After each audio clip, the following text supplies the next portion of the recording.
ஷேய் விஷ்ணு பிரமா பூட்டு கணக்கு எரிச்சாச்சுரா.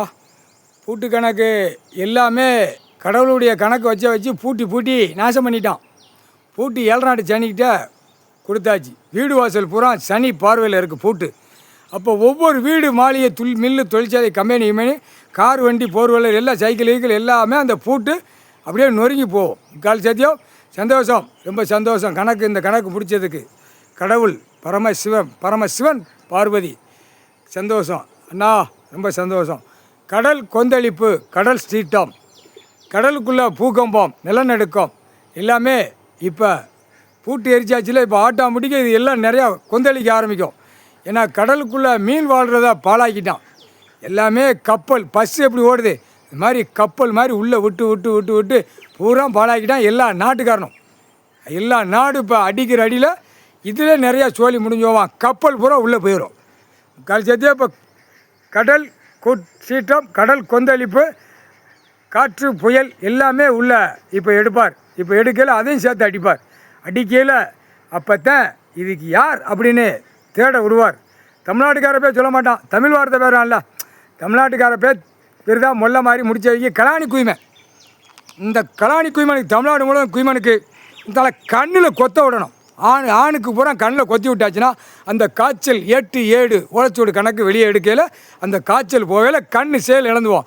கொத்திடுவாங்க. இவங்க கொத்தின கணக்கு அங்கே இருக்கும் அவன் கண்ணில். ஆணுக்கும் பெண்ணுக்கும் பெண்ணை வராது. பெண்ணு அந்த பவரை விட மாட்டார். ஆணுக்கு அழிக்கிறதுக்கு அந்த கண்ணில் அந்த காய்ச்சலை விடுவார். காய்ச்சல் அப்படியே சேல் இழப்பான். டெய்லி ஒரு 10 நாளில் காய்ச்சல் வரும். முதல் நாள் காய்ச்சலில் அப்படியே கண் தெரிய மாட்டேங்க அப்படிமா. 2வது நாள் காய்ச்சலில் என்ன கண் மங்கலாக இருக்குமா.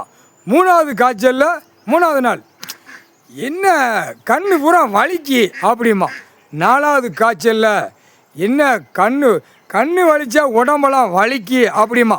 இவனுடைய 108 மந்திரம், 108 பாக்ஸு, 108 கணக்கில் இப்போ முடிக்கணும். மானிட பேலை குறுக்கு எலும்புலேருந்து எல்லாமே கணக்கை முடிச்சிடுவார். 5வது நாள் கணக்கில் சிவன் குடும்பம் கண்ணு தெரியலையாடா, அப்போ அந்த காய்ச்சல் அடிக்கும். இவனை கண்ணு தெரியலையாடா உனக்கு இந்த காய்ச்சல், அந்த காய்ச்சலை அது சொல்லும். உனக்கு கண்ணு தெரியலையா, ஐயா எங்களெல்லாம் படைச்சார், அந்த காய்ச்சலை சொல்லும். படைச்சார் அந்த காய்ச்சல் உருவாக்க அதுவும் பேசும். ஏண்டா மானிட பேலை கடவுள் படைச்சார். கடவுள் ஒன்று எல்லா திங்கிலேருந்து உணவு வரைக்கும் உனக்கு எல்லாம் சோழி வாக்குகள் வரைக்கும் இன்பம் வரைக்கும் ஆண்டவன் கொடுத்தார். நீ என்னடா முட்டா குய்மனே கண்ணு தெரியலையாடா ஐயா உட்காந்துருக்காருன்னு அந்த காய்ச்சல் 5வது காய்ச்சல் என்ன தெரியுமா, 5க்கு 5 சிவன் குடும்பம், சிவன் பார்வதி 3 பிள்ளைகள்.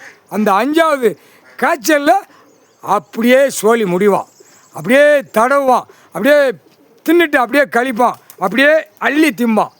தின்னுட்டு அப்படியே அள்ளி திம்பான். அவன் போட்டதை அள்ளி திம்பான். அதான்டா கணக்கு. 5வது காய்ச்சல், 5வது நாள் காய்ச்சலில் பெண்ணு ரசிப்பான், மூளை திருப்பிடுவார்.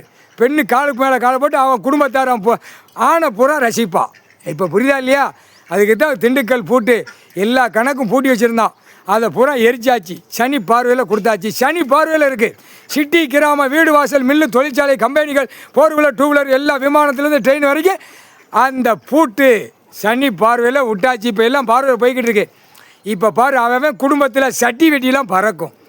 அதுக்கப்புறம் கண்ணு தெரியாமல் கிடப்பானா அப்போ இவன் ஏறி அடிப்பா. பெண்ணு ஏறி அடிப்பா, எத்துவா, மிதிப்பா. அதுதாண்டா கணக்கு. முக்கால் சத்தியம் முட்டா பேகலா.